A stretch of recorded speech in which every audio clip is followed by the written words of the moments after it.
welcome back to Anime Death Spiral, the only anime podcast currently locked in a prolonged legal battle with a celebrity chef. You guess which one. It rhymes with Robbie Gray. Robbie Gray. Wait, hold on. Isn't that the clown from It? Ah, Robert Gray.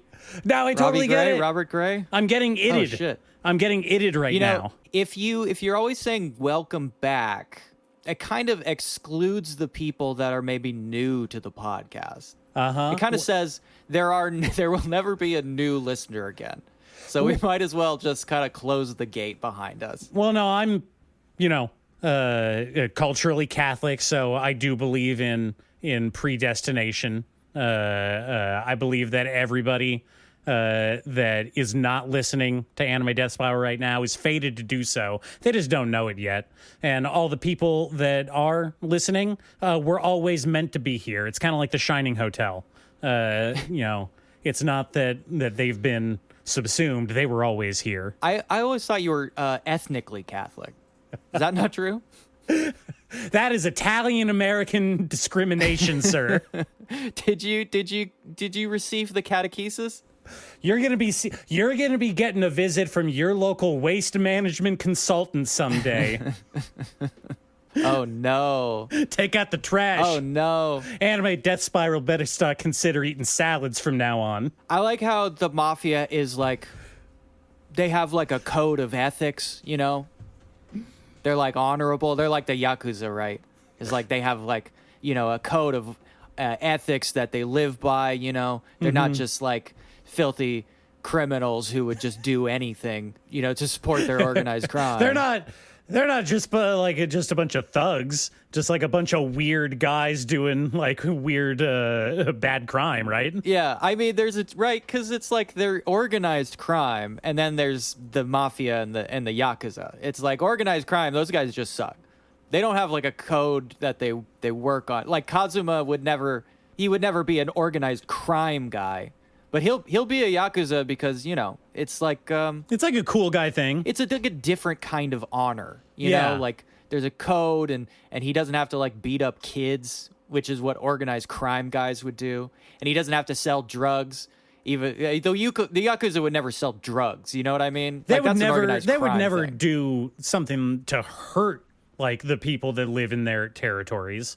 Like, they're really more of like kind of like a benevolent force that steps in when the established system fails people, which doesn't happen ever. But if it does, that's when the Yakuza steps in to, maybe lend a little helping hand. Community support organization is really what they are. They're not like criminals. There's a very grounded historical basis for this, right? And especially with, this is what connects the Yakuza and the Mafia. The Mafia in America, these are immigrants that came over to America in the early days when Italians weren't still fully considered white. So their communities had to pull together and kind of form their own justice system, their own community with self-policing, and that's where the mafia comes from. It's about community. It's about living together. It's about family. Yeah, it's about family. And the Yakuza, right, when Westernization hit Japan, all these samurai, they needed something to do, right? Because they had all their lands and titles stripped from them. They weren't allowed to carry their swords around. You take Totally all that unfair. stuff from them. But the warrior spirit exists, right? It can't be extinguished just because there's a police squad now, right? And there's a elected form of government. You can't get rid of that with just democracy. So they need to like go underground and then maybe traffic women or yeah. Well, hey, you got to make ends meet. That's just part of the game, really. That's part of the game. That's why they go underground to do that stuff. They don't want to like hurt anybody, but it's like where are the samurai supposed to go when you take away their swords? And they take away their lands and their titles and their ability to like kill people at will with no repercussions. These are both grounded in a historical context, and that's what makes them different from like the Russian mob, who are just evil people. Because those Russians don't have any history or morals. I don't anything. throw around the term ontologically evil very lightly, but if it applies to anybody, it's got to be the Russian There's mob. something about the Slavic mind that prevents them from forming an ethical mob. Jesus Christ. Okay. We gotta walk that one back so people know that we're joking. All right. I'm from a Polish family. Come on, I can say that. It does bring up a question, though. Like, The Sopranos is more or less about how the mafia are actually a bunch of fat weirdos who sit around doing weird shit and crime. Yes, right? And the connection right there, the connector point is that Ghost Dog, Way of the Samurai, is about somebody. I knew you were going to bring up Ghost Dog. Well, that's the connection point, right? Because it's a guy who lives as a samurai but works for a mafia. And by comparing and contrasting the two, it shows that the mafia is just a bunch of old racist assholes who are like just barely clinging to reality. They're like a thing of the past, And it's made explicit in that movie by them all being like 80 years old. Yeah, yes. But they listen to Wu-Tang for some reason. Well, that's just awesome, right? Yeah. No, I prefer the portrayal of the mafia, like the old world Italian mafia in what was that Italian version of The Crow? Adam what was it called? Oh, the horror movie? Yeah. That's Adam Chaplin. Yeah, Adam Chaplin, where the mafia are literally like weird, grotesque worm people. I like that. Everyone in that world is a weird, grotesque worm person. But no, what I was trying to get at is I don't think Japan's ever had the Sopranos treatment for like Yakuza in their prestige television sphere, right? Like an ironic Yakuza? Yeah, like an ironic Yakuza show. I wouldn't even call, Sopranos ironic. It was just showing that, like, these are not romanticized people like The Godfather portrayed. They're, like, weird cheese scammers in a lot of instances and, like, and trash scammers. That's the big one in The Sopranos, is that Tony is a trash scammer. He scams people for taking their trash out, which is like such a great metaphor for him as a character, right? He's a trash man. He's a trash person. Yeah, he's a trash man. I don't think that they've ever gotten over that hump of just like unadulterated romanticizing the Yakuza in a lot of Japanese media the way the Yakuza video game franchise does, which is like the extreme of it. That's the one where Yakuza are like literally like a fun, like goofy boys club, except for the mean old guys who you have to beat up sometimes. But even when you beat them up, you're not killing anybody.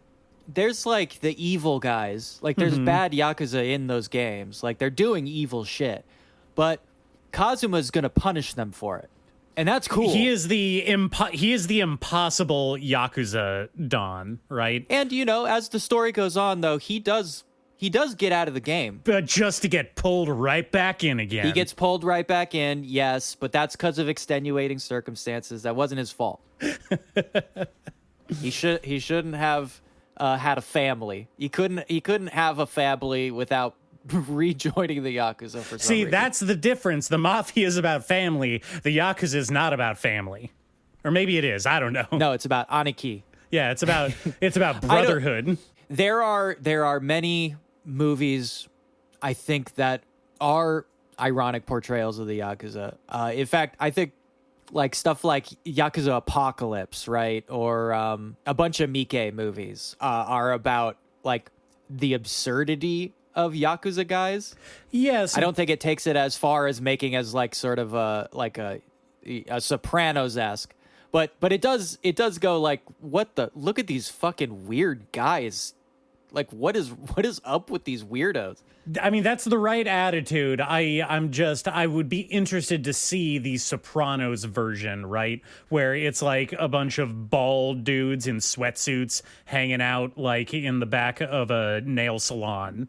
talking about how they're going to go or do their rounds collecting and how all their daughters hate them because they're a bunch of pieces of shit.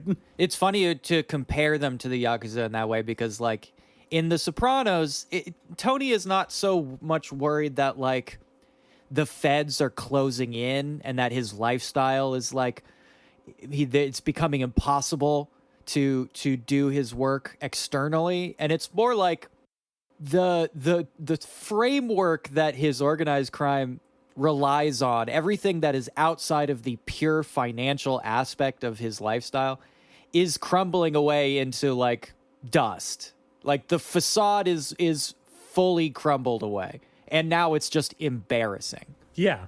Yes. Whereas whenever we portrayed like the dying Yakuza in manga or anime or whatever, in a lot of cases, it's about these guys getting together and going, well, you just can't do it like the old days. I mean, look how many CCTVs they got. You just, they're trying to squeeze us out of modern life. They're replacing us with just dirt bags, street level dirt bags. And that is an external collapse that is not present in stuff like The Sopranos. The Sopranos is about, well, the American lifestyle, represented by the mafia. Yes.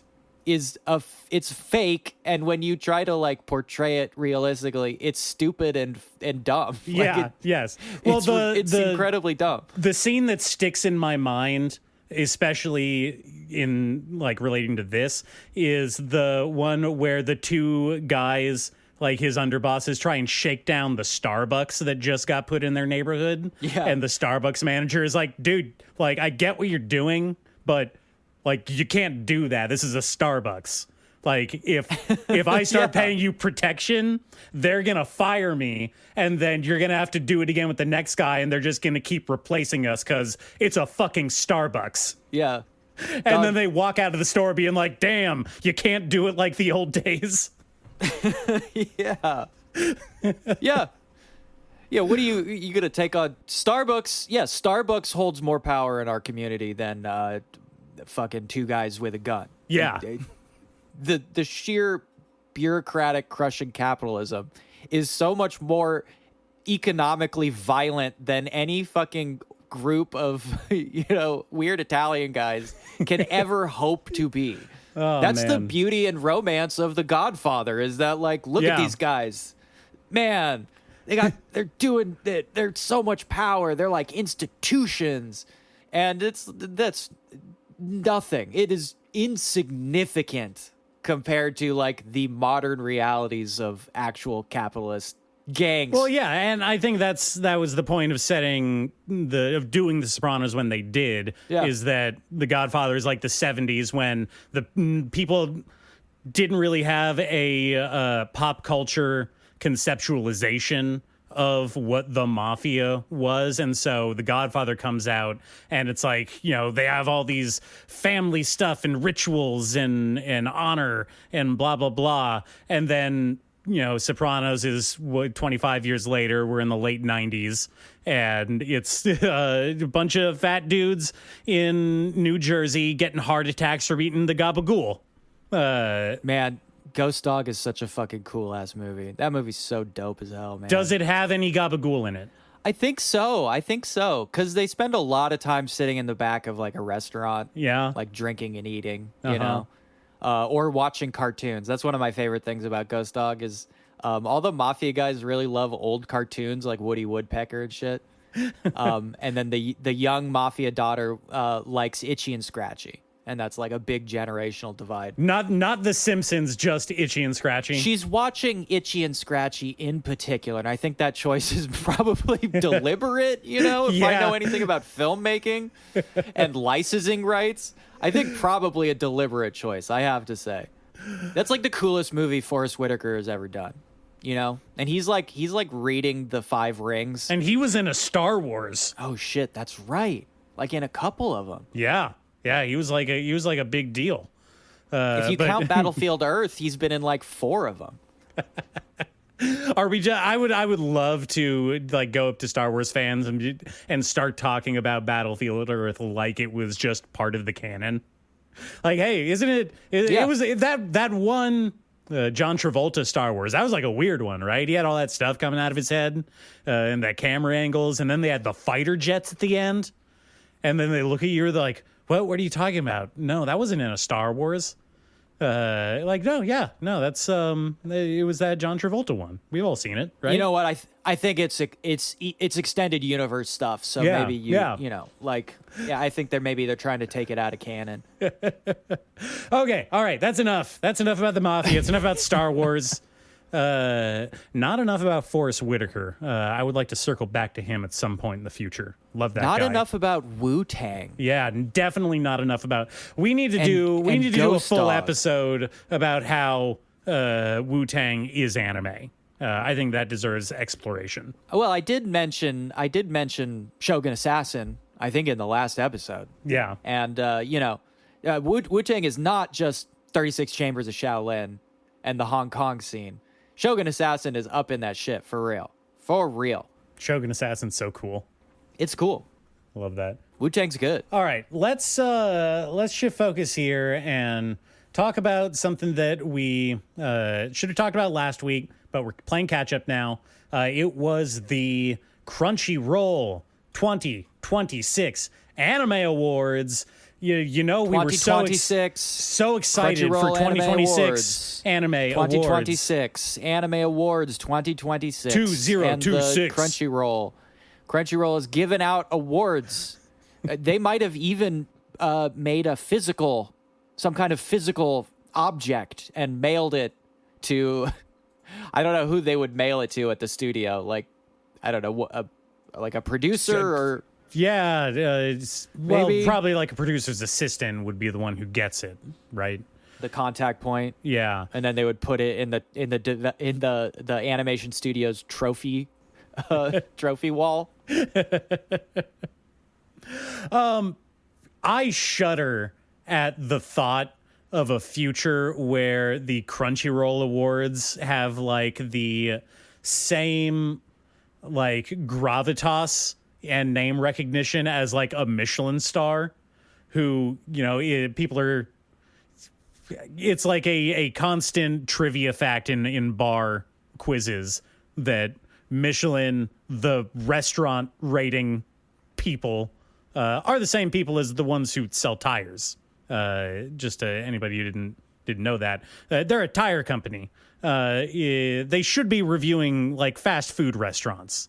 And like roadside bars, but somehow they rose into recognition as like the reason fancy restaurants exist. I see a future where Crunchyroll does that for animation awards.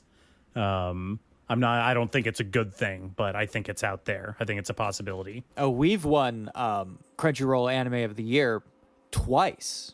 Oh my God. Wow. Oh, wow. They must be a really good studio. The main creative lead on that one, he was only 25. I can't believe he won a Crunchyroll award before he was 30. That's amazing. Now, I'm not sure. I don't know the rules of the Crunchyroll Awards. I'm not sure if they're explicitly stated anywhere. Let's take a look. Let me just see. How are these determined? Well, I think the number one consideration is probably going to be whether or not the winner appeared on Crunchyroll as like a licensed, catalog we don't to their know library. That. That's what I want to know if that's true, but we don't know that. Now I am seeing that fan votes for some reason count. It seems like there is a panel of judges who determine the initial nominees, and then in round 2, the fans vote to determine the winner of each category. So I just have so many issues with that. Hold on. Wait, this is big. This is big. All right, no, keep going. How often can I vote? Fans can vote once per day. Once per day? Once per day. This changes everything. Okay, well, I mean, I was already prepped to like come into this being like, oh, Crunchyroll awards are fake. They're made up stuff. But letting people vote once per day is ridiculous. These categories mean nothing. These awards mean nothing. Okay, let's take a step back. they're not even voting on stuff that is fan submitted. They are voting on curated lists by people who chose what the greater populace is going to vote on, right? An anonymous panel. An anonymous panel. Oh, okay. Of judges. Well, it doesn't state anywhere who the judges are. Well, that is for the judges' safety. We don't want to encourage online backlash. I don't want these people to be hurt by anyone. Let me say this very clearly. Nobody should be hurting anybody, especially if we find out who they are. Nobody should go to their homes and threaten them physically. You should not do that. I'm not encouraging you to do that. There's too much of that going around. There's a lot of it going around right now. Ever since that guy tried to kill Hideaki Anno, it's been a real bad time for everyone. Yeah, but then he missed and hit Shinzo Abe. We need Evangelion 44 and a fourth. I'll do anything. And then I guess he won because that's like a thing now. Yeah. All right. Well, okay. As far as I know, Anno is only producing. He is not writing or directing the new Ava. I watched that documentary. I know how the man works. I don't believe that for a fucking second. All right, let's take a look at some of these categories and just see what even ended up on here. Take a whip around. Yeah, do we want to just like take a sample here before we go into the top categories? Like, what do we have?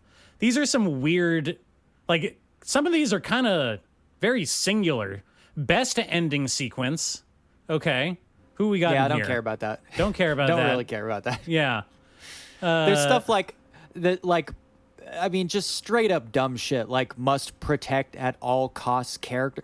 Fuck off. Fuck off with that shit. See, okay, that kind of stuff really pisses me off. There is enough self-infantilization in the anime community that people are doing it to themselves that it is rubbing salt into a wound to have it then turned around and marketed by fucking Crunchyroll back at you. That is not to defend this behavior. Nobody should be doing that. The whole like protect my waifu kind of like stuff is awful. I don't like seeing that. I don't like seeing that online. We can't get back into that. We can't get back into that. But I don't care about that. Best score, it's like, okay, whatever. I don't know. Best anime song, I don't know why that's different. Stuff like, best voiced artist. I those people do deserve recognition because it is hard. Mm-hmm. But I don't care. I don't care about any of that. Who gives a shit? The breakdown of genre is kind of weird because so they've listed romance, comedy, action, isekai, which is apparently distinct enough in its own thing to be separated from comedy, romance, and action. Oh, have you not heard? There are full publications, Shonen Jump style publications that are just isekai. Oh, we've fallen so far. Oh, they're thick too. There's a lot of them. Oh man, that is like we made fun of isekai a lot, but it is the ubiquitousness of the genre and how much it is being pushed and how much it is being consumed. It's never gonna like stop and make me really sad every time I realize it. Like, I don't like isekai. I don't like isekai. I know. Things like breaking down by genre is very strange to me. I guess just because I'm coming from like, what is an awards show? Well, I just like what separates slice of life from comedy? Like, are there no comedic slice of life shows? Are there no dramatic slice of life shows? Okay, not to step on our own toes, but like best comedy was won by Dan to Dan, which is funny. Yeah, it's very funny. It's not a comedy. No, it's a shonen action. It's a big shonen action show where like a lot of the show is take up with like people fighting each other. That's like a big part of the show. I don't know if you've seen Dan to Dan, but people are fighting each other like a lot in that show. It's a lot. It kind of happens every episode, Yeah. I would say that they try and make it happen every episode. I mean, that is because Science Sorrow is they're good at what they do. They should be doing that. Now, in Best Slice of Life, we've got Spy Family. Now, that is a comedy show. It's also not a slice of life show. It is very clearly a fantastical premise in a made up alt history world. Like, it's not slice of life. It has a plot. It's a gag show about people trying to conceal their identities from each other. It's the entire thing is set up punchline, set up punchline. It's very clearly a comedy show. I mean, funny enough, they also have fights. Yes, they also fight. And going by that definition, Dan to Dan is also a slice of life show because every episode is a slice in the life of a bunch of people who fight with ghost powers every day. Yeah. And The Apothecary Diaries, which won Best Drama, is about a person who has to like live their life in a palace and like what they do in the palace living there. Well, I think maybe I do agree that at the very least, Apothecary Diaries is not slice of life because it is like there's a conspiracy going on like behind everything is my understanding. So it's got it's got stuff. There's tension. It's got tension and progression there. Something more like what Maid San's Food Diary is slice of life because the only like action that the character takes every day is self-contained to each episode, and it's about what she fucking eats. It is not about, stuff happening with a flow of like events and progression. This makes no sense. Crunchyroll is wild out here. It's a breakdown that is kind of meaningless because also like Best Romance, Fragrant Flower Blooms with Dignity. Oh, that was the best romance. It's huge. You can't even like. I think it was legally you're not allowed to give it to any other show. But like also that is a show that is much closer to a slice of life because these characters just hang out with each other. Yeah, there's not a whole lot going on. They just talk to each other. Like it barely counts as drama like romance, They mostly talk about cake, to be fair. They mostly talk about cake and homework. Okay, but when they're talking about cake, you know what they're actually talking about. Those are children. Get your mind out of the gutter. God. So the ones I really only care about are like the ones, right? Anime of the year, film of the year, best new series, I guess best original because basically everything is based on a manga. Best animation and best director. Though I will say because best character design is won by Gachi Kuta, I'm not mad about that because Gachi Kuta does have the best character design. It does actually have the best one. But let's let's start there. Let's start there. Let's see what were the other categories in best character design. We have Dan to Dan. Can't argue those are also good character designs. Yeah, Dan to Dan has good character designs. One Piece. I've got some problems with some of it, but yeah. One Piece. Very distinctive character designs. Pretty much all character design. Yeah. Takabi's Original Sin, I would say, also had a very unique style. That is a style. I would say the character designs themselves are not particularly interesting, except for the titular Takopi, who is like a cutesy little octopus guy. Space octopus. Yeah. The characters are very deliberately like normal children. Yes. Who are just normal. That's kind of the point of the show. They're just normal kids. Say. I mean, I'm taking personal style of the art into consideration here, not just like costume design and stuff like that.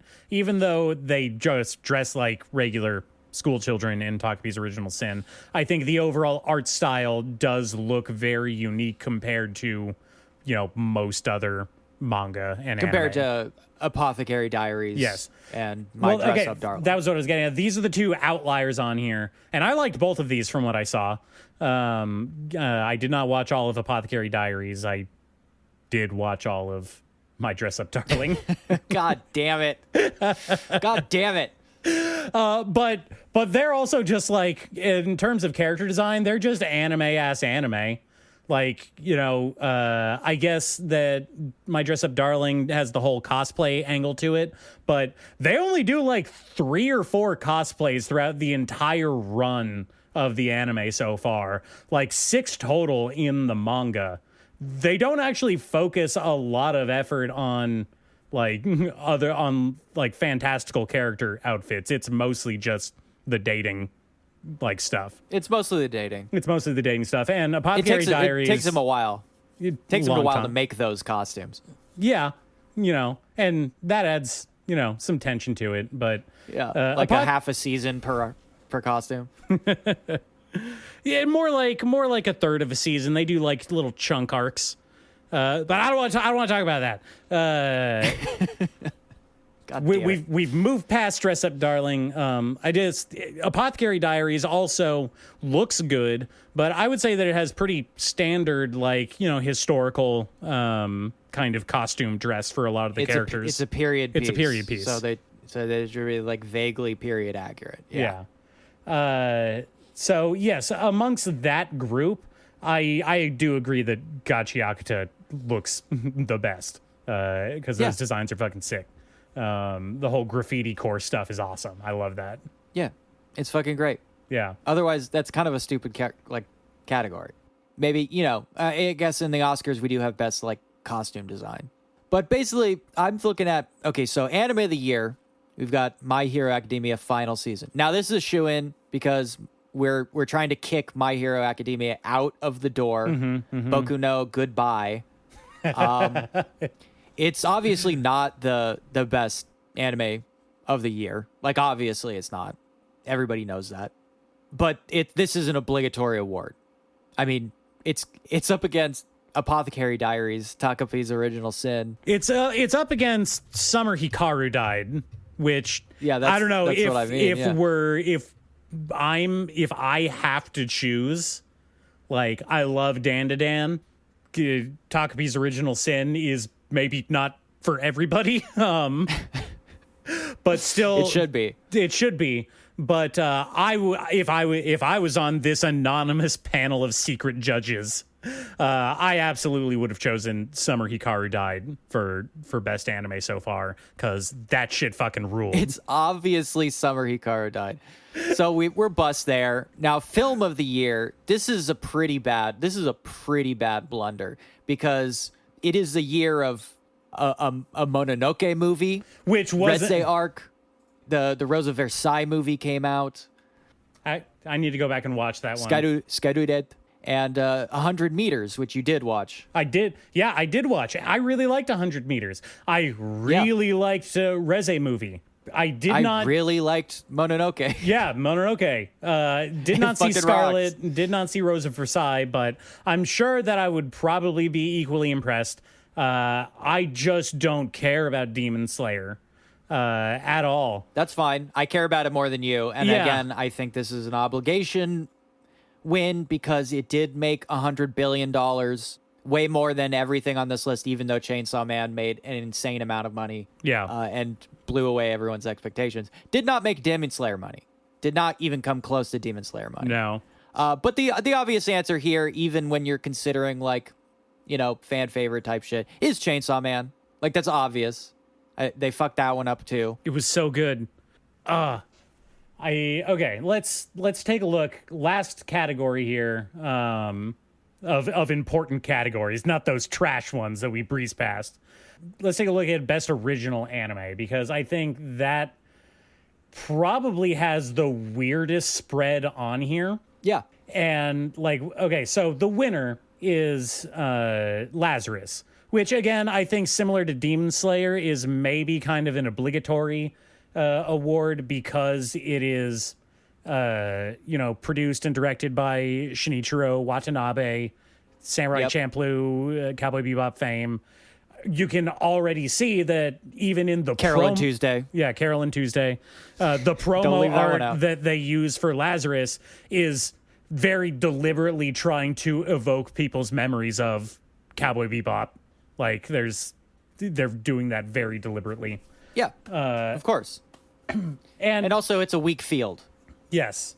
Well, it by far has the smallest pool to draw from as opposed to everything else, because the machine of light novel, manga to anime adaptation is so strong, and an ever-flowing fire hose. It takes so much effort to get an original idea pushed through to being made into an anime, which is why we get a list like Lazarus. It's like, okay. Zenshu, which was Mappa's other original from the beginning of the year. Yep. Apocalypse. Seemed weird to me. Yeah, a weird one.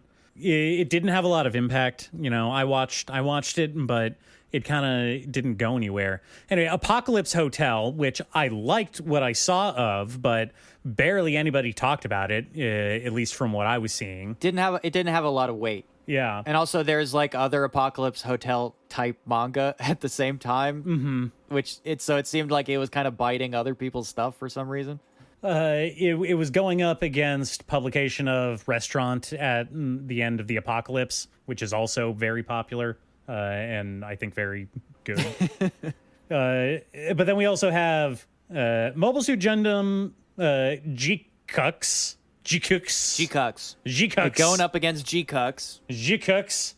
And Digimon Beat Break. Yeah, which is Digimon. And Moonrise, which I've got to be honest, I'm not familiar with what Moonrise is. I don't remember that. Moonrise is the Wit Studio show pushed simulcast to Netflix with the Hiromu Arakawa character designs about guys going and hanging out on the moon. Huh. And maybe like fighting some monsters or something. Some kind of moon monster. That part. Some kind of moon men. Yeah. It really sucked. It sucked really bad. I was so mad about it. And all the characters look like, Full Metal Alchemist characters because it's Hiromu Arakawa again. Glad Yomi no Sugai came out so fast because it really cleared the air there. Yeah, well, I mean, again, half the Yomi no Sugai cast is just stencil copies from characters of Full Metal Alchemist. She has a style. It's a strong style. I like it. I'm a big fan of it, but it's very much hers, Yeah. So this category. Oh yeah. This category is Lazarus and G-Cux, and frankly, G-Cux isn't exactly a best original anime. It's another entry in one of the longest running, it's most Gundam. popular anime series ever made. So, Lazarus is probably actually the best choice on this list. I watched Lazarus. I did not watch all of Zenshu. I thought the premise of Zenshu was pretty good. I actually found it pretty compelling in those first few episodes. I dropped it after episode 3 because then it leaned real hard into just being an isekai instead of kind of doing the tongue-in-cheek isekai in a weird movie that only you like, which was the initial setup. I liked that. I think that's kind of cool. That's kind of like a Last Action Hero kind of quality to it. Yeah. But then they in Zenshu, remember her thing was that she's the artist. She's an animator. And so her isekai power is that she can make anything happen by drawing it. And so she just made this weird, cool movie into a generic isekai, and it fucking sucked. So yeah, I guess Lazarus by default has to be the best one on this list. Maybe Apocalypse Hotel was better than Lazarus. I didn't watch all of it. I can't say that for sure. Who knows? Yeah, who knows? We'll never find out. Not going back. It's impossible to tell. I'm never going back. We're never going back. Ever. Don't look backwards. Always look forwards. The good movies are going to come out. They haven't been released. They will be released. The best movies are the ones that have not been released yet. That will always be true. Yeah. Now, of course, last year was Look Back, and that kind of put all of this in perspective. Yeah. Because that makes us feel that is actually the best. That's the best one. It should make us all feel a little silly because that's that's genuinely important, like an important work of art, and culture. It's like a really good you're thing. saying that it's a real fucking movie is what it is. It's like an actual real It's like an movie actual where real things movie. happen. It's funny. It's funny how Tatsuki Fujimoto keeps doing that with stuff. He keeps making like stuff that's real and not fucking commercials for continuations of the manga and light novel merch. Well, we'll see. We'll see. He's free from Chainsaw Man now. Well, let's see what happens. Well, okay, you know what? I wouldn't even be surprised if he does an Andy Kaufman now that Chainsaw Man is over. He's just gonna dip, and I would not blame him for it. He starts bussing tables. Yeah. Doing street magic under an assumed alias. He goes on David Letterman with his mom and dad. He would do that. He did that whole thing where he pretended to be his own little sister on Twitter. That was weird. It's pretty weird. Yeah. Weird guy. Like him, though. I wouldn't have done that. That we know of. All right. Anyway, the point is that this crop of anime 2026 Crunchyroll Award winners, Best Anime 2026, is kind of a just real weak spread in the stuff that they did choose to give the awards to. Is like not great. They gave on a final note, they gave Best Animation to Solo Leveling. I didn't even want to acknowledge that, but sure. Okay. Dan to Dan was right there. So I guess the takeaway here is that Crunchyroll is not serious people. It's not staffed or run by like real people who have critical thoughts about the stuff that they're putting in here. And we should all just kind of move on. We should move on. Let's move on. Let's move on from Crunchyroll. I would love that. I would love that so much. Let me tell you about something that I watched. How about that? Wait, did it win an award? Not yet. Not that I'm aware. Not yet. It's too new? It is pretty new. It did come out earlier this year. Okay. All right. I watched the Netflix produced re-edit movie of the hit YouTube web animation made by animator goes by the alias of Kiyama. Milky Subway, the Galactic Limited Express movie. Yep. I really like this. I thought that this was cool. I had seen screenshots and some promo art for it floating around for a long time. And I know that the YouTube shorts, which this movie is a re-edit of all of the short episodes. They're like between 3 and 5 minutes long each. There's 12 of them. It re-edits all of those into a cohesive 50-minute long OVA kind of movie.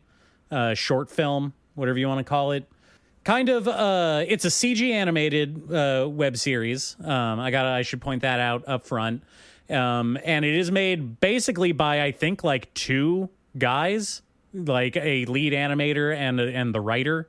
And so the animation itself is very impressive under that lens. It's very stiff overall. It's not the best CG animation that I've ever seen. It's no Spider-Verse, but it wasn't going to be.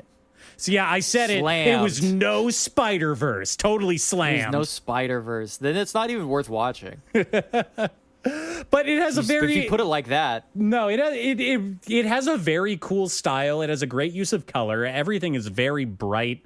It has kind of this kind of neon futurist kind of lighting vibe going on. It's very cool. It's about a group of aliens and robots in the future who are all petty criminals. And because the galactic prison system is so overflowing with criminals all the time, anything below, any offense below the worst of the worst gets relegated to doing community service. Which I know is a wild thought to a lot of people out there, that we just wouldn't just lock everybody up unilaterally, that maybe that there's a middle ground between putting people in prison. Put them under the jail. Cells full, put them under the jail. Yeah, put them up. Hey, you know what's cheaper than a life sentence? A bullet. God. Eat this, motherfucker. Yeah, so it's about a bunch of petty criminals who get sentenced to do community service cleaning up a subway train, an intergalactic subway train. And once they get on board and have to do their job, they suddenly realize that the train is being controlled by a rogue AI that is trying to force them into killing each other, basically. That's the Many general such cases. Yeah, kind of a more wasteful Soylent Green, instead of turning criminals and the overpopulated into nutritious snack bars. You just kind of like send them to do like a half a day's work of cleaning up a subway, and then we kill them. Then kill him. At least you get that graffiti off. Yeah, at least you get the graffiti off, and then you get them out of there. But they don't have the infrastructure and the distribution network to like turn them into a food product. That's asking way too much. At least they don't have like, because there's a very similar premise of a manga I read called Void Number 9, which is a very, very similar premise, except there's like monsters in there. Okay. So you're like cleaning up shit and whatever, and it's all bad. Your life is bad now, and it's not going great, and there's probably a bad end for you. Also, there's like a minotaur down there, and he's gonna get you. Well, okay, so there aren't not monsters in this. It's just they take the form of those robots, like those cutesy robots in Japanese restaurants that'll bring you your food after you order from the tablet, right? Yes, and I despise them. Yeah. So the train has a bunch of security robots that look kind of like those, except they're very like 90s beige plastic coated, like that kind of aesthetic. Yeah. And they shoot like electrified stun darts at people. There's a very funny gag where like the group, you have the two robot kind of like pretty boy scammer dudes, and you have the leather jacket biker girl and her short like kohai, her underling, right? And there's a very funny gag where her underling spends about 90% of the runtime of the show paralyzed because he keeps getting shot with these taser darts. And it's very funny because he's supposed to be like a little kid. And so they tase like this 12-year-old kid like 8 times throughout the course of the movie. And I thought that was very entertaining. I think it's funny when little kids get tased. It is funny when kids get tased. Yeah. That is great. Mm-hmm. In the game. In the movie. In not Minecraft. In real life. Yeah, in Minecraft. What some other stuff that I liked on here? They hack one of the robots with a flipper at one point, and I thought that was really cool. That is pretty cool. It is pretty. They have robot drugs, which is always awesome. I like seeing robot drugs. Right, like that one. What was it? The Bones show. Yes. Well, that was more. Shit, yeah. What was that one called? Metallic Rouge. That was Metallic Rouge. Metallic Rouge. This is so disappointing. But yeah, the robot brain juice ecstasy. Yes. And they. Okay, so they have a recurring like bit with these two guys where the initial reason they were listed as being arrested is that they were illegally smuggling sugar into, the space station they were on. Damn, bro. And you think like, oh, that's weird. They're like totally restricting candy for some reason. Because when it shows like what they're smuggling, it's like lollipops and shit. And then at the police station, they're like, oh, hey, we found your sugar, by the way. You want some? And they take it out and like, he pops off the head of the lollipop and it's a USB stick that he sticks into his brain and like downloads the candy drugs into his robot brain that way. I thought Hell that was yeah. really cool. I think that stuff like that is Love awesome. doing that shit. Yeah. It's great. Mm-hmm. Run drug.exe. What else? One of the robot guys has a letter jacket with a reference to Die Hard on it. In Die Hard, there's that scene where he gets the machine gun from the terrorist and then he writes, "Ho, ho, ho, now I have a machine gun." Die Hard Man? Die Hard Man from Solo Leveling.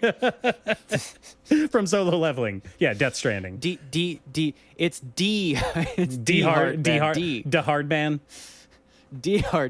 D. This guy has a letter jacket where he's spray painted "Ho ho ho, now I have machine arms" on the front of it, and I thought that was really cool. Yeah, all right. Yeah, That's cool. Yeah, all of this stuff is very neat. I think if I had to give one major criticism to it is that it is a very basic story, and it doesn't have great pacing because, obviously, doing all this web animation with just a team of two guys is going to be a long process and probably pretty hard. I can't animate 3D stuff. I don't think I ever will. I don't think I'm going to try to do that. That sounds hard. So I'm going to give these guys grace in that the episodes themselves were very short. And so when you try and edit them together into a cohesive, like, through narrative of one, like, movie, pacing breaks down, like, in a lot of places. A lot of gags. Lot of gags.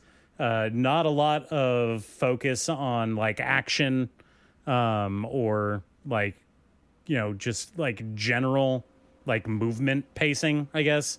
I'm having a hard way of explaining it. But the basic story is, like I said, they're cleaning this train, and then there's an evil AI that they have to stop.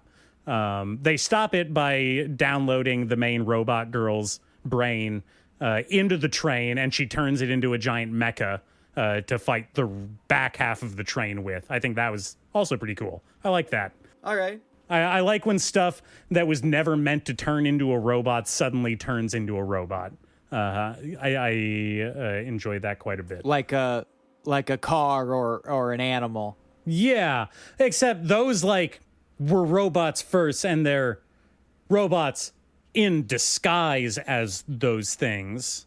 So if it goes backwards, you don't like that. Yeah, I think if it goes backwards, I don't like it. If it starts a car and then suddenly someone's like, "Hey, that car just turned into a robot," for no reason. I think that's a fun little twist. More of that, less Transformers. If you were ignorant of the Allspark, that would appear to be what's happening. That's all I'm saying. Oh, you're right. Yeah, think about it, man. One thing that it's trying to do is it's kind of doing a riff on, like, a Rashomon narrative where there is a central through line of events, but it is constantly being interrupted by flashbacks and flash forwards of the characters in different places talking about either the ramifications of or the lead up to stuff that we just saw happen, which I think is more interesting in that, like, broken up shorts format and maybe works better there than it does here. Now, do you think that is because of cobbling together a bunch of maybe seemingly disconnected short episods of the thing? Yes, that's what I was just trying to say. Yeah, might be that. It is very much because of that. They made it work as best they could. Like, it was not a hard story to follow. It's pretty simplistic overall. But it does feel very disjointed in places. As far as the writing goes, I think that it has a very unique sense of humor to it that I don't see in a lot of other anime or Japanese writing in general. It's very, very The only thing I can compare it to is like that Aubrey Plaza-esque like millennial pithiness that was so present in a lot of like Western written characters for so long, and now it's kind of like there's a general like veil of YouTube sarcasticness over this whole thing, which in this format I find actually like kind of refreshing and engaging. If it's an alien girl who says it, it kind of rocks. If it's a cute alien girl, I like it again. Huh. Huh. Interesting. You are further YouTubeifying the world of movies by continuing this thing. Yeah. This is like yet another YouTubeification on top of a year of true YouTubeification across multiple dimensions of film. Can we do? Is it too late to stop them, or is their victory assured? I think we're too far gone. I think It's too far gone. Embrace it or die at this point. There's no point in fighting It's back. just here to stay. We have to live with it. If it's to the point where it is infecting like Gen Z YouTube web animations, then we're cooked. There's no going back. If we get like a TikToker doing the same thing where they string together, I don't know, 81-minute clips into an overarching story, I'd be back in. I'm back in for that. Let's see what you can do. Okay, we kind of did that. We kind of did that with that. I'm blanking on the name. It was like Exorcism. I think maybe the movie was just called Exorcism. The early COVID Zoom horror movie about the exorcism that happens over video chat. Do you remember that one? Are you talking about Host? I am talking about Host. Yeah. Okay, because that was like a haunting. That was like a haunting where her Ghost, friends start noticing. demon exorcism. Over, it's all the same stuff. I think there is a brief part of it that has like a kind of a medium comes in. Yeah. But that's Screen Life. That's a found footage movie. And well, I don't know. Would not a series of TikTok videos strung together into a barely cohesive narrative, would that not be a form of Screen Life movie making? I am counting on this new Blair Witch sequel to be a series of TikToks. I am counting on it. It's got to be, right? Oh my God, I can't wait to see the Blair Witch doing a TikTok dance in the background. Like, what's that? What's that in the shadow? Oh, she's dancing. She's doing a TikTok dance. I've been laughing a lot at the idea that the Blair Witch Project is the Blair Witch's movie. She doesn't get enough screen time. It's her movie. The Blair Witch does not pass the Bechdel test. It's true. Anyway, that's pretty much all of my thoughts on Milky Subway, the Galactic Limited Express movie.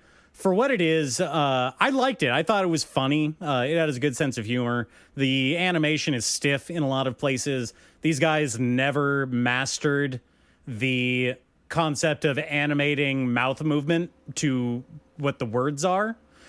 But I think slammed. I think that I'm bringing it. I'm circling back around into a compliment because super slam. Their workaround is that they give all of the robot characters like Daft Punk faces with like LED like face displays on them, and I think that's cool. Yeah. I like that. I think that's awesome. Anyway, yeah, people should. Yeah, I don't hate that. People should check this out. This one's good, folks. This got the Anime Death Spiral seal of approval. We're doing it. Not slammed. Not slam. Unslam. Slam. Unslamming. Okay, can I tell you about something I read that is kind of culturally relevant? Okay, yeah, but you got to be real quick about it. Okay. So do you remember Nijigahara Holograph? No. Do you remember Dead Demons DDD Destruction? Yes. Do you remember a Girl on the Shore? No. Do you remember Goodnight Pun Pun? Yes. Okay, two. Well, let me give you this. That guy has written so much shit. But those are the big ones. Inio Asano, I read his most recent work because I like to touch back in, you know? Is he doing one of the soul-destroying ones, or is he doing one of the fun ones? It's a flip of a switch, you know? Yeah, I think he alternates these days. And Mujina Into the Deep is very much in his, like, he's in his shit, because it's, like, sort of starts off, like, edgy and mean, but quickly becomes emotive and caring in a weird way. I think this one is actually the most gentle of all these stories. Nijigahara Holograph is some tough ass shit, man. That one really fucked me up for a long time. It's really good. It's really, really good. Also, his earlier work like looks nothing like his later work. His shit don't look like Pun Pun or Dead Demons Deed of Destruction. I mean, I think that's a strength in an author to, you know, explore new art and drawing styles in between works, you know? Yeah. Your stuff, like, you know, going back to the Hiromu Arakawa stuff, she has a very distinct style that is hers, but, like, if you mixed up all of the different characters from Yomi no Sugai and Kingdom and Full Metal Alchemist, I'm not sure that I could accurately sort everything back to their original shows, you know? You just have to look at their clothing. Yeah. Now, if they were all naked. Well, that's a different thing. Okay, anyway, speaking of naked, Mujina Into the Deep, this is like kind of a culmination of a lot of different things Inio Asano has been doing for a while. This is like, I think he's taking a swing at like his version of like what a shonen manga would be like, because it is about this woman who exists as a Mujina, which is a person who has either been stripped of or sold their human rights. Now, this doesn't really make a lot of sense. You have to kind of just go with it. But in this version of Japan, they've passed this law about human rights where human rights need to be bestowed upon you by the government. Otherwise, you become what is known as a Mujina, which is a person who exists outside the law. So some kind of person outside the law. Yeah, exactly. They're out of the law. They're out of the law. They are no longer. I would say this. They're no longer ningen. Oh, yes, you get it now. But it does enable them to do what turns out to essentially be their main job for some reason. They become very efficient assassins. Oh, because I guess you can't arrest them for that. That went way different than what I was expecting. Yeah. I don't know. I mean, I know why. Because he wants a bunch of assassins killing each other. Like that's like cool shonen shit. Yeah, you know, I mean, there's a lot of other premises you could do to get to that setup. I suppose. I don't know. It just like. I'm sure it's great. I'm sure it's fine. This guy's a really good author, really good artist. But the idea that a government, like, just happens to discover, like, hey, guys, I just thought of this great hack. Like, it's illegal to kill people. So what if we just make some people that don't have to follow the law? Yes. Well, there's, you know, it's not all sunshine. There's bad sides to it, too. Okay. All right. Yeah. You know, killing a Mujina is also not against the law. So it doesn't matter. You could do whatever you want to them. It doesn't matter. And people do. See, that was more like what I was imagining, that they would kind of be more of like a just general societal punching bag instead of like cool assassin guys. Yeah, they are. Okay. All right. And it turns out also, you know, this is mostly a scam too. I mean, the commentary is about, hey man, borders are a scam. What? It is sort of it is on like borders are a scam level, because ultimately it's about a critique of like end stage capitalism where the state is constantly trying to manage every aspect of your life in order to like sublimate yourself to your consumer desires and becoming a perfect capitalist subject, a perfect in-out machine, right? Which is the end game. Consumer. Yes, a consumer, if you must put it in the most base terms. And being a Mujina is then, it is put up against that idea, a Mujina being like the ultimate anti-consumer, because they exist outside of the law, but they also exist outside of capitalism, because without human rights, you cannot participate in capitalism. Yeah. They're not allowed to, right? They're not allowed to have bank accounts. They're not allowed to like use trains. They're not allowed to go into retail spaces.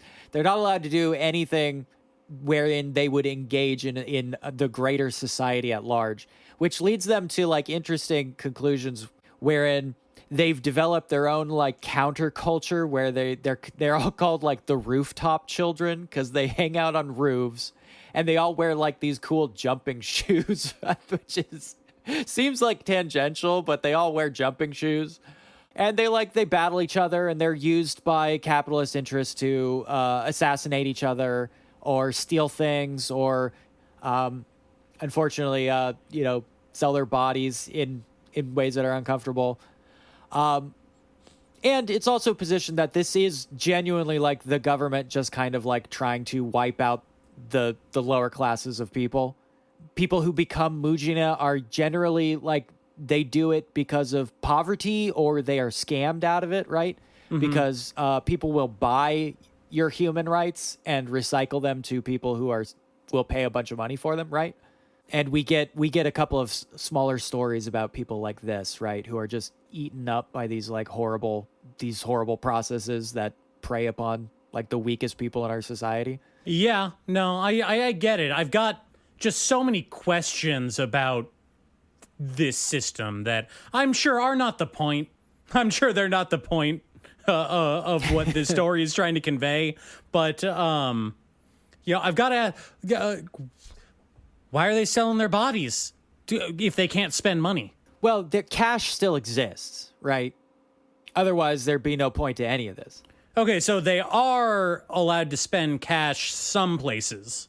Yes, because, again, like all corruption, right? People who find it convenient to make loopholes just do it. Right. Mujina, because of their basic lack of human rights, they're not allowed to, let's say, enter hotels to go to, rooftop rich people parties for some reason. But guess what? They're allowed through the service entrance. Huh. Interesting. This is a crude analogizing of a class system. Yeah. And who is allowed to do what and who is allowed to be treated like a person. It's a very crude version of that also allows for cool shonen battle shit. But it never loses its ability to comment on the class exploitation thing. It never allows the shonen part to overwhelm the class consciousness part, which I think is really admirable for a story that could easily just be like, hey, look at the sword. Swords are cool. Look at this chick who has like a cool sword and jumping shoes, and she's like killing people with them. It always plays around with that in fun and interesting ways. And it is just fun. It is like a good ride on top of that with like a central plot and interesting characters and an incredible like stylized action and a lot of weird side character studies that just kind of like poke in and intrude on the sides of this shonen manga. It's also really short. I don't know if he's going to be putting out any more, but I think this is like, I don't know, maybe 60 chapters or something. It's very short. Barely anything.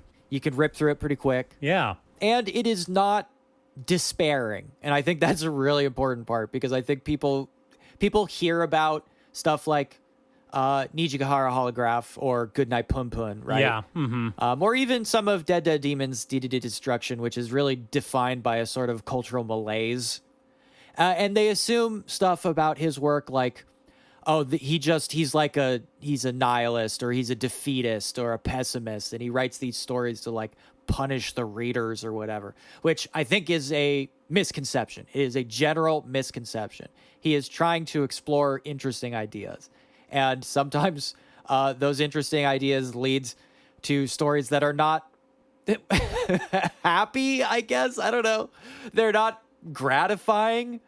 They don't deliver easy catharsis. Well, And people try to avoid those kinds of stories because right now we're all kind of bummed out about society in general. yes. Yeah.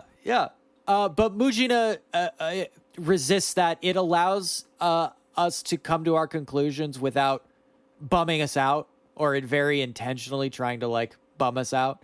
It allows for the idea that like people can find happiness even in a society that is trying to eat itself. Like, and that is a cultural truth. Yeah. And that can be lost in larger stories about how fucking bullshit everything is. In a thing that I've talked about a lot, I'm sure, in that like a lot of stories that feel fatalist, I don't like, because when you are trying to reflect society at large, if you ignore the fact that like human existence is ultimately at the end of the day a story about absurdist behaviors and like the absolute comedy of like the chaos of existence, then you have like failed to grapple with like reality. Things aren't purely just bad or just good. Things are also weird and completely and fully unpredictable. And I think that's what makes Mujina, even though it is a shonen action manga, to me rings more truthful than something like Nijikahara Holograph, which is more fatalistic. I think it strikes like the perfect balance between those kinds of things. You know, fatalistic writing is we've talked a lot about, you know, like wish fulfillment type stories and you know, escapism. I think fatalist writing and that kind of attitude is just its own, you know, different form of that, right? You're indulging in the negative instead of, you know, the self-gratifying, which I think has its place, you know, in terms of narrative and, you know, stuff out there. But what you're describing with this is a much harder tone to strike overall, which is why it's so appreciated when we find something like that can, you know, tackle complex, hard topics, interesting topics, difficult stuff. Well, maybe not always successfully, but Not at least successfully, it squares but up. yeah, at least it's trying. At least it's putting in the effort, right? Instead of just being more, you know, content. It's really, there needs to be more stuff like that. You should send me the link for this one. I want to read it. I will. It's Yeah. good. I always think of it this way, right? There's a lot of stories. There's especially being horror addicts, enthusiasts, addict. No, addict is a good word. I sit inside of horror in almost everything. Even when I'm reading my fucking boy love or my Yuri shit, I always want it tinged with horror. I like my action stuff tinged with horror. I like my drama tinged with horror. I just want to read horror shit all the time. That's what I'm into. But there is an unfortunate strain in horror, and I always think of it as the evil makes you powerful, right? Evil gives you superpowers thing. Yeah. Where in a lot of like fatalistic stories, the mark of that is that if you are evil or trying to perpetuate evil against others, that gives you like a almost supernatural power over reality, because things will always go your way if you are trying to make people suffer, and nothing will ever go your way if you are trying to escape suffering. That, I think, that has always been a mark. Well, And that's kind of the core of fatalism right there. that's kind of it. And it really becomes, it's the Jason problem, right? Where like, if you're the guy who is just evil and you just want to stab teens, you can be like God. You can be a god because suffering is God. And he's coming down to like hit you, grab your sleeping bag and hit you against a tree. And anything that succumbs to that, I think, is ultimately, to me, it is always a disappointment. And we've read a lot of stuff that ends up like that. And it tends to be the least favorite of my stuff, sort of like this. This is why I love Pumpkin Night, because it throws you for such a fucking loop when you think it is about to be that. And then it's like, you think it's one way, but it's the other way. That's why I fucking love Pumpkin Night. Yeah. Mm-hmm. But a lot of shit ends up like that, especially all this fucking bully revenge shit right now that's so popular. So much of that is addicted to this absolute, like, pessimistic fatalism that I just cannot stand. Well, that stuff is like most of the reason that I'm so down on isekai in general, because that attitude seems to be just baked into a large chunk of that subgenre. Yeah, they love it. They love sitting in it. It's just like, oh God, I just like that is truly like, it's not interested in exploring the idea. It's not even interested in exploring the idea of suffering, because it's like libidinal. That's all it is. It's not intellectual. It's libidinal. What was that one we talked about like maybe 2 years ago in season 1? It was the isekai about like the guy who is overweight and ugly, and nobody in his school likes him. Everybody hates him. They're always pushing him down and stealing his money. And then he finds a secret isekai door, like in his dead grandpa's like old shack. And when Narnia. Yeah, yes. And when he goes to Narnia, he uses his isekai powers to level up there. And he's like allowed to keep his isekai level up benefits back in the real world. And what he does is he uses his isekai level up powers to make the lives of all of the, like, quote unquote evil people in his life that put him down, to just make their lives miserable in return. He essentially becomes like an anime Jason, just going around fucking with them and their lives after he gets back. Yeah, which is also solo leveling, and why I hate solo leveling. Yeah, it's awful. It really made me feel dirty inside, like that kind of attitude being exemplified and espoused in the character. Yeah, there's a very popular manga right now that I read for a little while. I think kind of near its start. I think that's why I was reading it, because it hadn't really like fully materialized. But it's called Jujika no Rokunin, and it's about a kid who is like just hanging out with this group of guys who just, for no seeming reason at all, are just torturing him constantly. They just hate his guts, and they're torturing him like in the worst possible ways, like a bunch of kids could torture each other. Until one day he just like fully snaps, and he gets his grandfather to teach him how to kill. Hey, Grandpa, teach me the 5-finger death punch. Yeah, because his grandfather is like an old, World War II soldier, right? Who has his own psychological problems. And then the rest of the story is pretty much exactly how you think it would go. See, it's school shooter vibes. That's all this is. He becomes a school shooter. Yes. Who gets to hunt down, again, the ontologically evil children who we're all supposed to hate. And so we cheer when he tortures them. Yeah. Anime and manga is in a dark place right now, man. They're obsessed with this bullying shit, man. The whole bullying genre is not doing good things. I hate to be the alarmist, the moralist alarmist who, like, when slashers became popular, going like, this is going to like ruin our children. I don't think a genre of fiction is going to ruin anybody. But if we look at the upstream and downstream of bully exploitation, there's some let's say concerning trends. Yeah, it's indicative of some social issues that maybe should be talked about in more mature ways.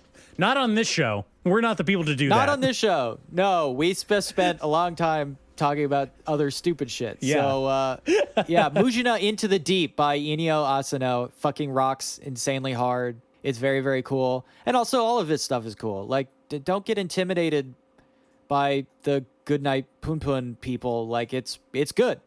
And Demon Destruction is good. That one had a Netflix anime too, right? Yeah, the anime that came out a couple seasons ago is also good. It's cool.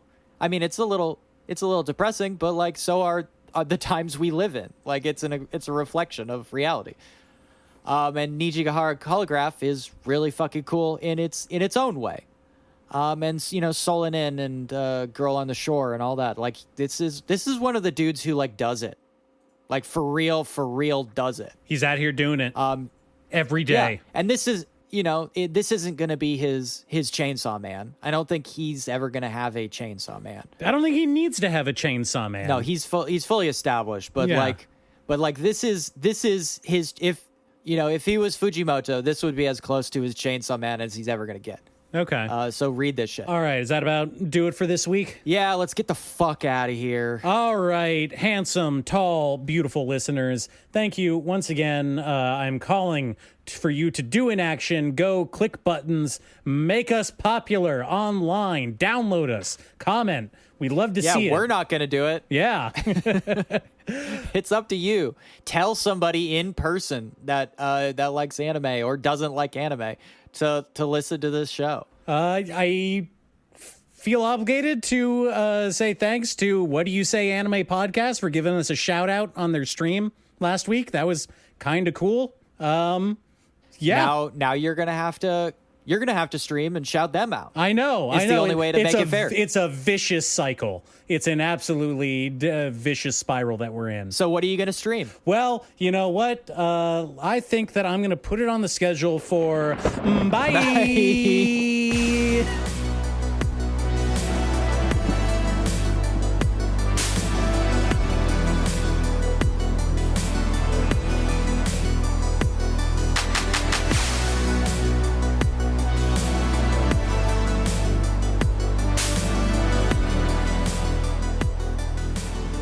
Vegeta, Goku, Alucard, Naruto, Astro Boy, Shinigami, Yugi, Ash, Colossal Titan, Team Rocket, Adorable Talking Cat, Princess Mononoke, Totoro, Akira,